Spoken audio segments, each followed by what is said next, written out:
Você já se sentiu uma fraude? Não uma fraude no sentido de enganar os outros, mas de enganar a si mesmo. Aquele sorriso no escritório enquanto sua alma grita por silêncio. Aquela conversa sobre o tempo quando sua mente quer debater o significado da existência. Aquela compra parcelada de algo que você não precisa para impressionar pessoas que você nem admira, paga com o dinheiro de um trabalho que suga a sua vida gota a gota. Existe um veneno sutil que todos nós bebemos diariamente. É o veneno da comparação, da aprovação, da conformidade. Ele nos promete segurança, aceitação e até mesmo um tipo de prosperidade. A prosperidade da gaiola dourada. Um salário que paga as contas, mas aprisiona os sonhos. Um status que alimenta o ego, mas mata de fome o propósito. E o sintoma mais claro desse envenenamento é uma voz que você ouve. Não com os ouvidos, você a sente, bem aqui. É um sussurro, no início, tímido. Ele diz, e se? Isso não está certo, existe algo mais.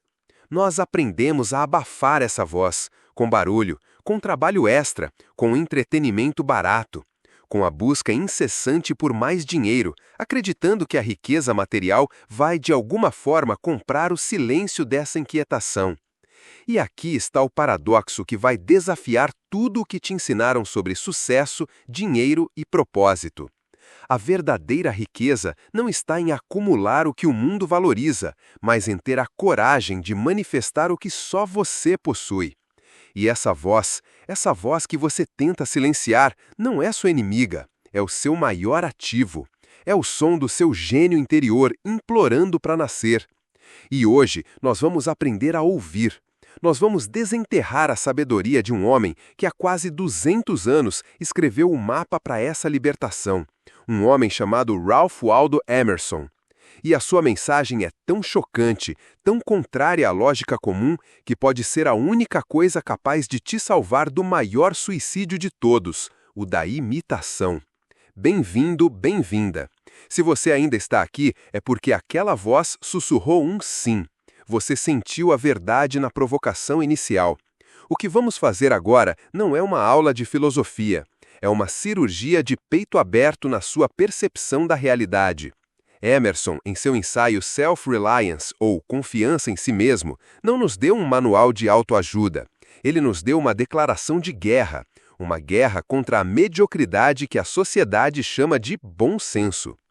Vamos começar pelo maior ídolo de todos, o dinheiro. Fomos ensinados a perseguir o dinheiro. A lógica é, tenha dinheiro e você terá liberdade, segurança, felicidade. A riqueza é o objetivo final. Emerson olharia para isso e diria, que absurdo! Ele nos apresenta uma ideia filosófica que choca.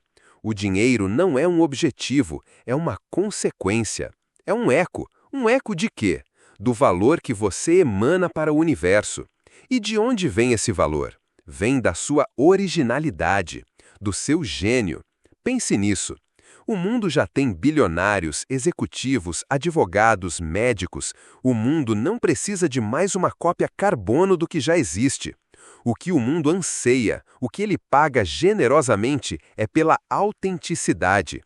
Quando você opera a partir do seu centro, da sua intuição, daquela voz, você não está mais competindo, você está criando. Você sai do oceano vermelho da competição e entra no oceano azul da criação. E nesse espaço, a prosperidade não é algo que você persegue, é algo que te encontra. Conheci uma mulher, vamos chamá-la de Clara, uma química brilhante, salário excelente, carreira estável. Mas ela se sentia cinza, como as paredes do laboratório. À noite, em segredo, ela pintava. Eram aquarelas vibrantes, cheias de vida. Era a alma dela no papel. A voz interior dela sussurrava, é isso, é aqui que você vive. Mas a lógica do mundo gritava, isso não paga as contas, isso é um hobby, não largue o seu emprego seguro. Por anos, Clara viveu essa guerra. A prosperidade da gaiola dourada versus a riqueza da alma. Ela buscava segurança financeira, mas sentia uma falência existencial. O gatilho mental da segurança a mantinha paralisada. Emerson diria a Clara, Clara, a sua segurança não está no seu contra-cheque. Está na sua capacidade de confiar nesses impulsos divinos que te levam a pintar. O seu laboratório te paga para ser uma cópia de outros químicos. Suas aquarelas são a expressão do seu gênio único. Onde você acha que reside o verdadeiro poder, a verdadeira riqueza? A riqueza para Emerson não é ter R$ 1 milhão no banco. É ter a coragem de ser você mesmo em um mundo que tenta dia e noite te transformar em outra pessoa. Porque quando você é você mesmo, você se torna insubstituível. E o que é insubstituível é inestimável. O dinheiro se torna um servo, não um mestre. Ele flui para onde o valor genuíno é criado. E o valor genuíno só pode nascer da sua verdade. Se o dinheiro é o primeiro ídolo, o segundo e talvez mais poderoso é a aprovação social. O famoso "o que os outros vão pensar". Emerson lança uma de suas frases mais cortantes: "Quem quer que seja um homem deve ser um não conformista". Isso não é um chamado para ser um rebelde sem causa. Não é sobre usar roupas diferentes ou ouvir música alternativa só para chocar. É muito mais profundo. Ser um não conformista é se recusar a terceirizar a sua bússola moral, a sua percepção da verdade, a sua definição de sucesso. A sociedade nos entrega um roteiro. Estude isso, trabalhe naquilo, case-se com essa idade, compre esta casa, tenha filhos, aposente-se. É um caminho seguro, previsível. É a estrada principal, asfaltada e bem iluminada. Mas o seu propósito, o seu gênio, quase nunca está na estrada principal.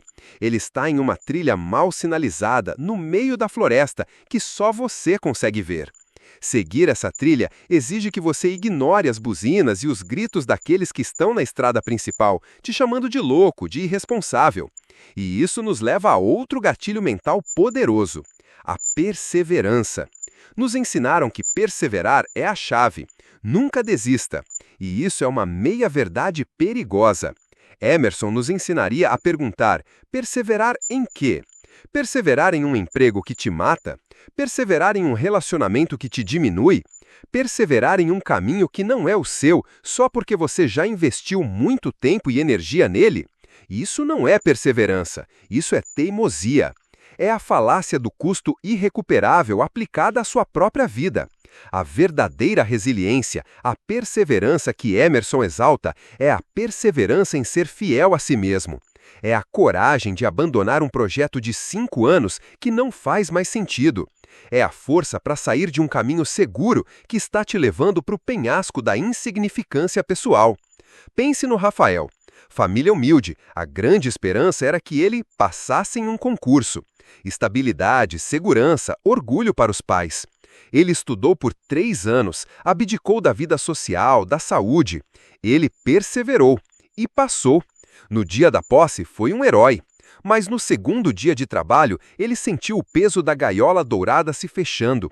O trabalho era monótono, sem alma. Ele estava seguro, mas estava morto por dentro. Ele perseverou no caminho errado. A resiliência dele foi usada para construir a sua própria prisão. A voz interior dele, que amava a marcenaria, que sonhava em criar móveis com as próprias mãos, foi silenciada em nome da perseverança e da segurança. Emerson diria a Rafael: a maior coragem não foi passar no concurso. A maior coragem seria admitir para si mesmo e para o mundo que este não é o seu lugar. A verdadeira perseverança começa agora. A perseverança em redescobrir e honrar o carpinteiro que vive dentro de você. Entende o choque filosófico? A sociedade aplaude a perseverança de Rafael para passar no concurso. Emerson aplaudiria a resiliência de Rafael para abandonar essa vitória e encontrar a sua verdade. É uma inversão completa de valores. Ok, a teoria é poderosa, chocante, libertadora. Mas como? Como, na prática, cultivamos essa confiança em si mesmo? Como distinguimos a voz da intuição do barulho do medo ou do ego? Emerson não nos dá uma fórmula de 5 passos. Ele nos aponta uma direção. Ele nos ensina a cultivar as condições para que a confiança floresça. Primeiro, o santuário do silêncio. Você não pode ouvir um sussurro em meio a uma gritaria. A sociedade moderna é uma gritaria constante. Notificações, notícias, opiniões, demandas. Você precisa deliberadamente criar bolsões de silêncio na sua vida. Não é sobre se tornar um eremita, é sobre ter 15 minutos por dia, sem celular, sem música, sem TV. Apenas você e a sua respiração. No começo será um caos, sua mente vai gritar. É o vício em barulho se manifestando. Mas se você persistir, o barulho diminui. E no espaço que fica, o sussurro começa a ser ouvido. O diário é uma ferramenta poderosa aqui. Escreva sem julgamento. Pergunte a si mesmo: o que eu realmente quero? O que me traz vida? Se o dinheiro não fosse um problema, o que eu faria? As respostas que surgem no papel, sem o filtro da lógica, são pistas diretas da sua alma. Segundo, a divindade do momento presente. Emerson era um transcendentalista. Ele acreditava que Deus, ou o divino, não está em um lugar distante no céu. Está em nós e na natureza ao nosso redor. E a forma de acessar essa divindade é através do momento presente. Quando você está totalmente imerso em uma tarefa, seja ela lavar a louça, escrever um código ou brincar com seu filho, você transcende o ego. Você entra em um estado de fluxo. Nesse estado, a intuição flui livremente. A ansiedade vive no futuro. A depressão vive no passado. Mas o seu gênio, o seu poder, só existe no agora. A confiança em si mesmo não é uma confiança de que o futuro será perfeito. É a confiança de que você tem os recursos internos para lidar com o que quer que o agora te apresente. Terceiro, a ação imperfeita como ato de fé. A confiança não nasce do pensamento, ela nasce da ação. Você não espera se sentir confiante para agir. Você age de forma pequena e imperfeita e a confiança é a recompensa. Lembra da Clara, a química pintora? Ela não precisa largar o emprego amanhã. O ato de fé dela pode ser criar uma conta no Instagram para postar suas aquarelas anonimamente. Pode ser se inscrever em uma feira de artesanato local. Cada pequena ação que honra a sua voz interior é como um depósito em uma conta bancária da autoconfiança. No começo, o saldo é baixo. Mas com o tempo, com a consistência desses pequenos atos de coragem, você acumula um capital de confiança tão grande que as grandes decisões, como mudar de carreira, se tornam o próximo passo lógico, não um salto aterrorizante no escuro. Essa é a verdadeira perseverança. A perseverança nos pequenos passos alinhados com a sua verdade. Emerson olhava para a sociedade e via gigantes adormecidos, pessoas com um potencial imenso, divino, mas que viviam vidas pequenas, acorrentadas pela conformidade e pelo medo. Um homem é o que ele pensa o dia todo. Pense na profundidade disso. Sua realidade externa é um espelho da sua paisagem interna. Se seus pensamentos são dominados pelo medo da escassez, pela necessidade de aprovação, pela repetição das crenças limitantes que te ensinaram, sua vida será uma manifestação disso.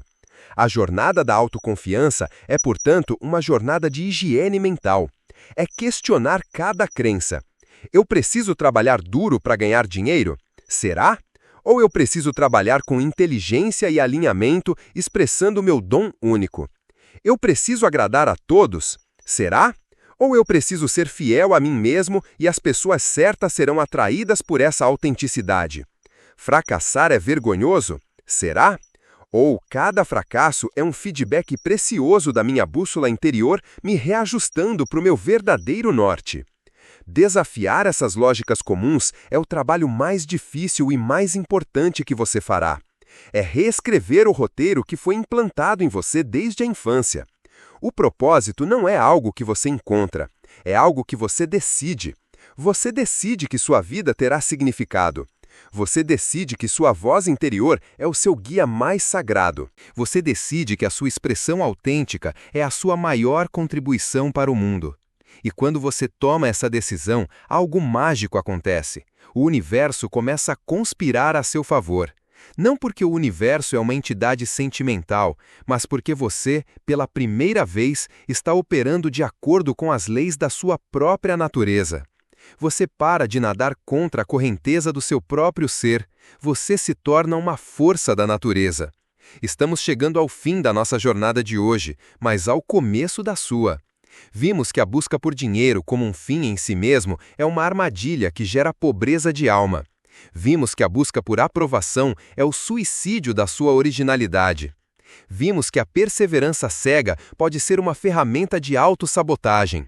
Vimos que a verdadeira riqueza, o verdadeiro propósito e a verdadeira resiliência nascem de um lugar radical, a confiança inabalável na voz silenciosa que habita dentro de você.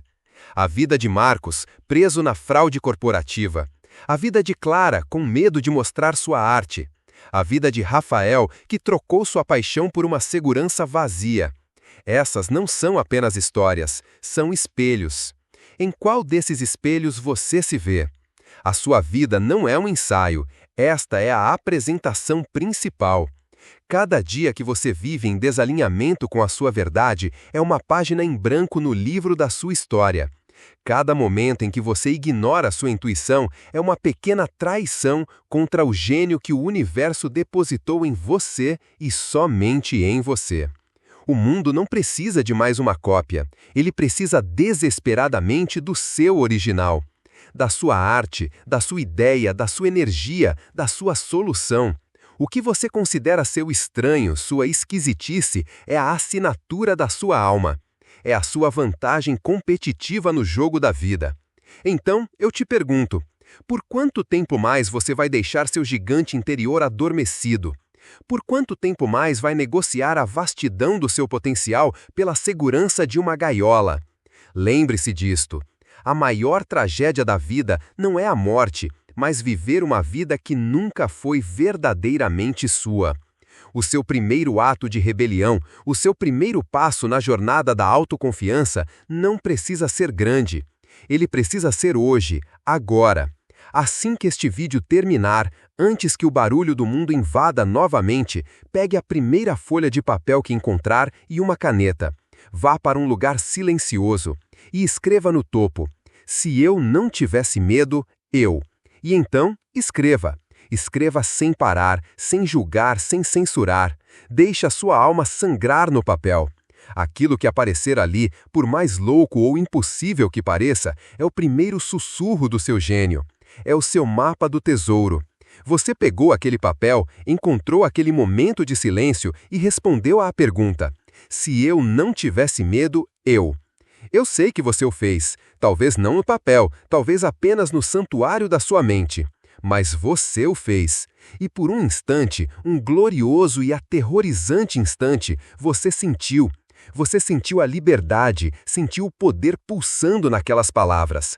O pintor, o escritor, o empreendedor, o viajante, o curador, o seu verdadeiro eu olhou para você através da tinta. E então, o silêncio depois do trovão.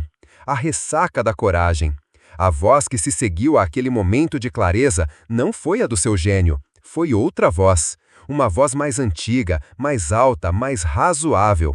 A voz que disse: seja realista. Como você vai pagar as contas? Você não tem talento suficiente. As pessoas vão rir de você. Já é tarde demais. Fique onde está, é mais seguro. Bem-vindo ao segundo estágio da libertação. Bem-vindo ao eco, ao confronto. Hoje, não vamos mais apenas falar sobre a gaiola. Vamos falar sobre o guardião da gaiola, o carcereiro que vive dentro de você. Este carcereiro é a parte mais astuta de você. É a soma de todas as críticas que você já recebeu, de todas as expectativas sociais que você internalizou, de todos os medos que te ensinaram a chamar de prudência. A função dele é uma só: manter o status quo. Proteger você da dor do desconhecido, mantendo-o na dor familiar do conhecido. E a arma mais poderosa desse carcereiro é uma ideia que Emerson chamou de o duende das mentes pequenas, a consistência tola. A sociedade nos ensina que ser consistente é uma virtude. Se você começou uma faculdade de direito, seja consistente e termine. Se você construiu uma carreira em finanças por 10 anos, seja consistente e continue. Mudar de ideia é sinal de fraqueza. Mudar de caminho é sinal de fracasso. Emerson nos atira uma bomba filosófica. Fale o que você pensa hoje em palavras duras, e amanhã fale o que amanhã pensa em palavras duras novamente, mesmo que contradiga tudo o que você disse hoje. Pense na audácia disso.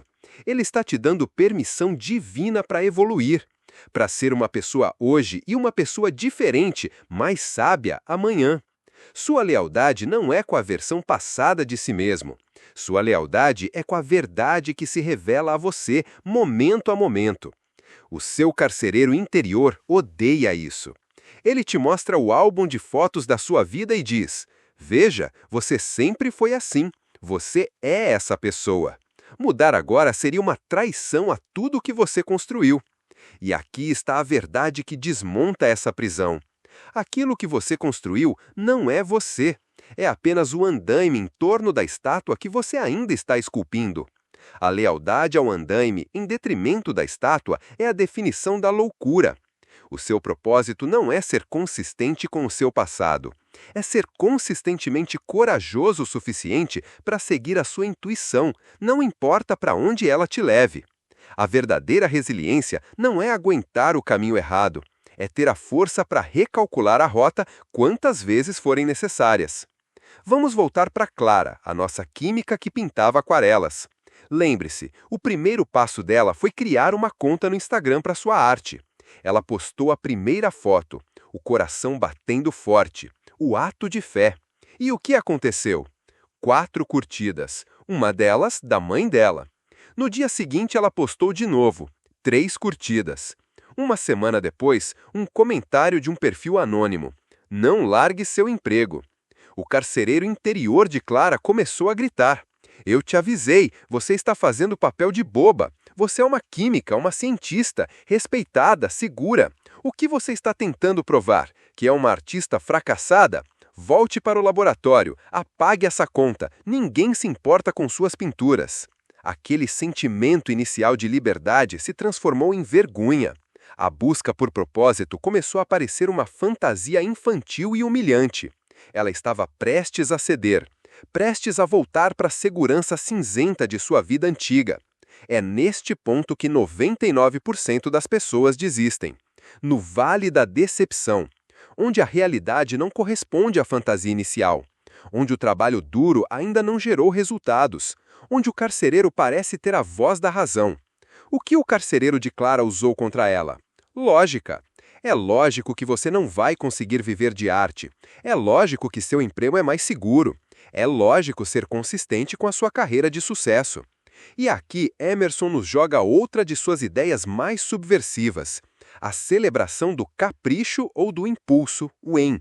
Quando ele diz confie no seu capricho, ele não está defendendo a frivolidade. Ele está falando sobre a confiança radical naquele impulso espontâneo que vem de um lugar mais profundo que a mente lógica. É a intuição em sua forma mais pura. A mente lógica opera com base em dados passados. Ela só pode te levar a versões ligeiramente melhores do que já existe. Ela é o carcereiro. A intuição, o impulso divino, opera a partir de um campo de possibilidades infinitas. É o seu gênio. Sempre que você está diante de uma decisão, há 2 vozes. A voz da lógica, que pergunta: isso é seguro? Isso faz sentido? E a voz da intuição, que pergunta: isso me expande? Isso me dá vida? A busca por prosperidade e riqueza nos ensinou a sempre ouvir a primeira voz. Faça um investimento seguro. Siga o plano de carreira comprovado. Mas os maiores saltos de riqueza, tanto material quanto espiritual, na história da humanidade, vieram de pessoas que ousaram ouvir a segunda voz, que seguiram um impulso que parecia ilógico para todos os outros. O impulso que levou Clara a comprar seu primeiro kit de aquarela não foi lógico, foi um chamado da alma. O impulso que a levou a criar a conta no Instagram foi um ato de fé. A lógica, o carcereiro, só apareceu depois, para tentar sabotar a jornada. A sua tarefa não é criar um plano de 10 anos, perfeito e à prova de falhas para sua libertação. Isso é o seu carcereiro te enganando, para que você permaneça paralisado na fase de planejamento.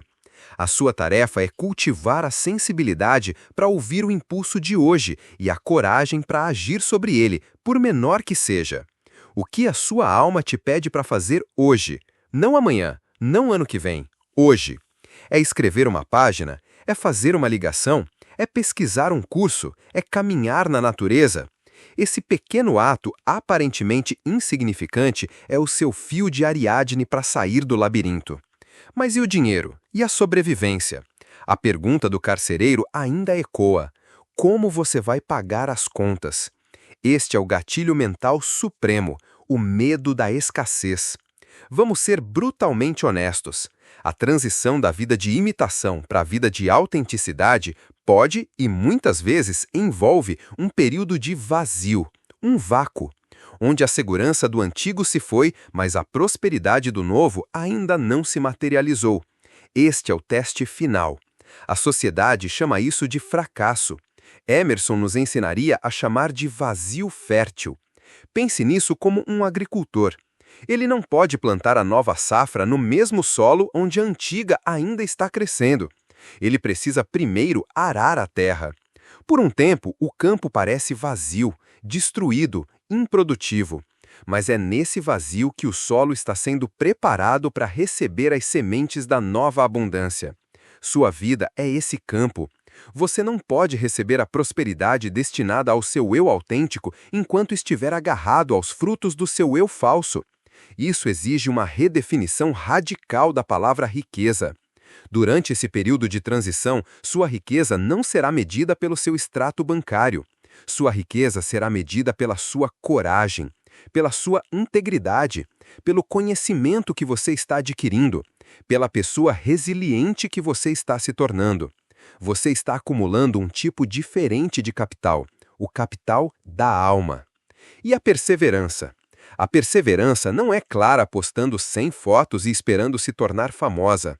A verdadeira perseverança é Clara aparecendo diante da tela em branco, dia após dia, mesmo quando ninguém está olhando, mesmo quando a dúvida grita. Não porque ela busca validação externa, mas porque o ato de pintar é o ato de ser ela mesma. É a sua conexão com o divino. A perseverança é no processo, não na busca pelo resultado. E aqui está o segredo que o carcereiro não quer que você saiba. O universo, ou o mercado, se preferir, não recompensa o desespero. Ele recompensa a autenticidade. Quando Clara pinta por amor, por necessidade de expressão, sua arte carrega uma energia, uma verdade. E essa verdade, eventualmente, ressoa. As pessoas não compram apenas uma aquarela. Elas compram um pedaço da coragem de Clara. Elas compram a inspiração que a jornada dela representa. A sua prosperidade futura não virá apesar da sua jornada de autodescoberta. Ela virá por causa dela. Você está se tornando o tipo de pessoa que pode criar valor único no mundo. E o valor único, lembre-se, é inestimável. Então, olhe novamente para aquela folha de papel, para aquela resposta que você escreveu. Se eu não tivesse medo, eu? A primeira etapa foi reconhecer o sonho. Esta segunda etapa foi entender e confrontar o carcereiro que o impede. O medo, a lógica, a necessidade de consistência. A terceira e última etapa para a qual estamos nos preparando é sobre como viver essa nova realidade. Como se tornar o mestre do seu universo interior e manifestar isso no mundo exterior. É sobre a encarnação. Mas não podemos chegar lá com um salto. Chegamos lá com um passo. Seu carcereiro quer que você pense na escada inteira. Ele quer que você se preocupe com o degrau número 500. Isso te paralisa. Seu gênio, sua alma, só te pede para se concentrar em uma coisa: o próximo degrau. Portanto, a sua chamada à ação de hoje é ainda mais profunda, ainda mais real. Olhe para a sua lista. Escolha a coisa mais simples, a menor, a menos assustadora, mas que ainda assim te dá um frio na espinha.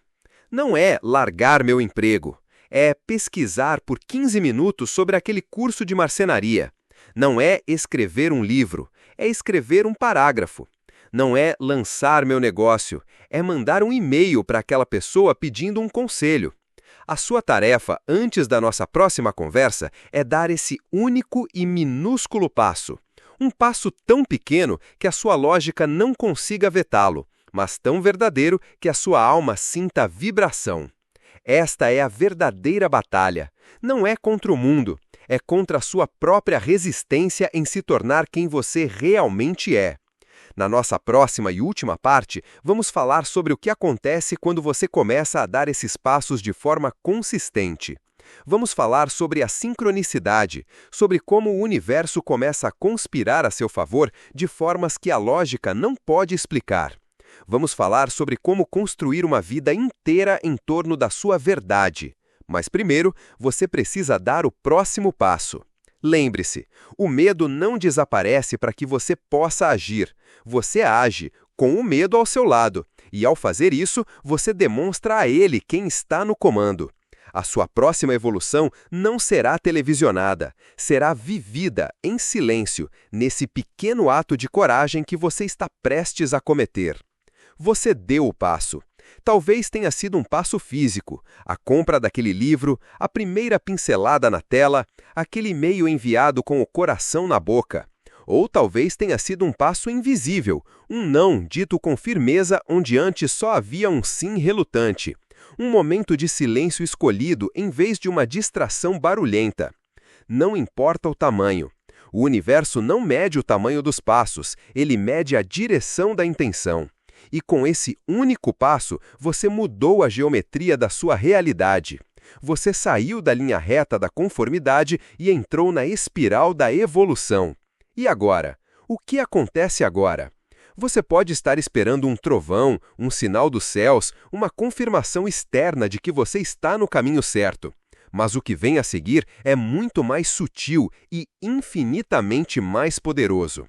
Bem-vindo à terceira e última etapa, a encarnação. Bem-vindo à arquitetura do acaso. Quando você começa a operar a partir do seu centro, da sua verdade, você se torna um diapasão, vibrando na sua frequência autêntica. E o mundo, que é feito de energia e vibração, não tem outra escolha a não ser responder. Isso é o que muitos chamam de sincronicidade. Não é magia, é física da alma. De repente, você começa a notar coisas. O livro que acidentalmente cai da prateleira é exatamente o que você precisava ler. Você ouve uma conversa em um café que responde a uma pergunta que você fez a si mesmo naquela manhã. Você encontra uma pessoa que tem a peça que faltava no seu quebra-cabeça. Essas coisas não começaram a acontecer porque você deu um passo. Elas sempre estiveram acontecendo. A diferença é que agora você está sintonizado para percebê-las. Você limpou o ruído do seu receptor interno. O seu carcereiro, a sua mente lógica, chama isso de coincidência, para diminuir o seu poder, para te puxar de volta para o mundo do previsível. Mas a sua alma sabe a verdade. É o universo tecendo a realidade ao seu redor, em resposta à sua clareza. Vamos revisitar Rafael, nosso herói do concurso público que trocou a alma pela estabilidade. Seu pequeno passo, lembra? Foi comprar um pequeno e modesto kit de ferramentas de marcenaria. Ele não largou o emprego, ele não fez um anúncio dramático. Nas noites de sexta e nos sábados de manhã, em vez de assistir TV, ele ia para a garagem. Ele começou a esculpir pequenos objetos, uma colher de madeira, um pequeno pássaro, sem a pressão de vender, sem a necessidade de ser perfeito, apenas pelo prazer do processo, pelo cheiro da madeira, pelo som da ferramenta. Ele não estava fazendo móveis, ele estava se reconstruindo. Um sábado, um vizinho ouviu pela porta aberta da garagem, totalmente absorto em seu trabalho. O vizinho não viu um funcionário público tentando um hobby. Ele viu um artista. Ele viu a paixão encarnada. A conversa foi breve. Que trabalho incrível, Rafael! 2 semanas depois, o mesmo vizinho voltou. Rafael, minha irmã está abrindo uma pequena galeria de arte local. Ela procura por artesãos autênticos. Lembrei-me de você. Coincidência? O carcereiro de Rafael diria que sim. Sorte. Mas Rafael, que agora estava aprendendo a ouvir a outra voz, sabia que era uma resposta. O eco do seu ato de coragem. Ele ainda tinha medo, mas a vibração do seu propósito era agora mais alta que o ruído da sua ansiedade. A sua prosperidade não começou quando ele vendeu a primeira peça. Começou no momento em que ele honrou o carpinteiro dentro de si.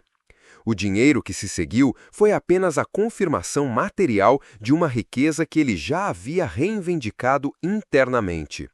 Viver a partir da autoconfiança não muda apenas o que você faz, muda quem você é. E isso, inevitavelmente, revoluciona a sua relação com tudo e todos. Primeiro, sua relação com os outros. Quando você para de buscar aprovação, um efeito curioso acontece. Você recebe a aprovação das pessoas certas. Aqueles que viviam da sua necessidade de agradar, os vampiros de energia, começarão a se afastar. Isso pode doer, pode parecer perda, mas é poda. É o universo abrindo espaço para sua tribo. Pessoas que são atraídas não pela sua máscara, mas pelo seu rosto verdadeiro. Como disse Emerson, ser grande é ser incompreendido. Esteja preparado para ser incompreendido pela multidão, para ser profundamente compreendido por poucos. Essa é a verdadeira conexão. Segundo, sua relação com o dinheiro. Ele deixa de ser o objetivo e se torna o combustível. Você para de perguntar, isso dá dinheiro? E começa a perguntar, isso me dá vida? Porque você entende a lei fundamental. Aquilo que te dá vida é onde você cria o maior valor. E o valor genuíno sempre encontra uma forma de ser monetizado. Você se torna um ímã para a prosperidade, não um caçador dela. E terceiro, sua relação com o tempo. O tempo para de ser um tirano. A ansiedade de estar atrasado na vida se dissolve. Quando você está imerso no seu propósito, no seu fluxo, você entra no que Emerson chamaria de agora eterno. Você não está mais tentando chegar a algum lugar. Você já chegou. Cada momento é o destino. A vida deixa de ser uma corrida e se torna uma dança. E aqui chegamos à revelação final, a grande virada de toda essa jornada. O objetivo nunca foi encontrar o seu propósito. O objetivo nunca foi alcançar a autoconfiança. O objetivo sempre foi se tornar o tipo de pessoa que vive com propósito. O objetivo sempre foi se tornar o tipo de pessoa que age a partir da autoconfiança. Não é um destino, é uma prática, é uma identidade. Você não encontra a confiança e depois a guarda no bolso. Você a cultiva a cada escolha. A cada vez que escolhe o sussurro da alma em vez do grito do medo. A cada vez que escolhe a ação imperfeita em vez da inércia perfeita. A jornada não acaba, ela apenas se torna mais bonita. Os desafios não desaparecem, eles se tornam mais interessantes. O medo não vai embora, ele apenas perde o poder de te paralisar. Ele se torna a bússola que aponta para onde o crescimento está. Nós começamos esta conversa falando sobre ser uma fraude para si mesmo. A cura para isso não é encontrar uma verdade final e imutável. A cura é se dar a permissão de estar em constante evolução. De ser fiel não ao que você era, mas ao que você está se tornando. Sua vida não é um problema a ser resolvido. É uma obra de arte a ser criada. E você, e somente você, segura o pincel e a paleta de cores. E assim, chegamos ao nosso momento de encerramento. Mas não é um fim, é um ponto de partida, um convite. Nós começamos esta jornada com uma pergunta e a encerraremos com uma partilha. O primeiro passo para dissolver um obstáculo é nomeá-lo, é trazê-lo da sombra para a luz. Fazer isso sozinho é poderoso. Fazer isso em comunidade é transformador. Então, aqui está o meu convite para você. É um ato final de não conformidade, um ato de coragem silenciosa. Escreva nos comentários, com coragem e sem julgamento, o que, neste momento, mais te impede de dar o seu próximo passo. Não é um pedido por conselhos, não é uma queixa, é uma declaração, um ato de testemunho. Pode ser uma palavra, medo, dúvida, dinheiro, tempo, a opinião de alguém. Ao escrevê-lo, você o separa de si mesmo, você o observa, e ao fazer isso, você começa a retirar o seu poder. Sua voz pode ser o eco que outra alma precisa ouvir para saber que não está sozinha nesta jornada. Então compartilhe esse vídeo para que outras pessoas sejam alcançadas por esse ato de amor que você fez. Eu agradeço o seu tempo e a sua coragem. Agora, a obra de arte é sua.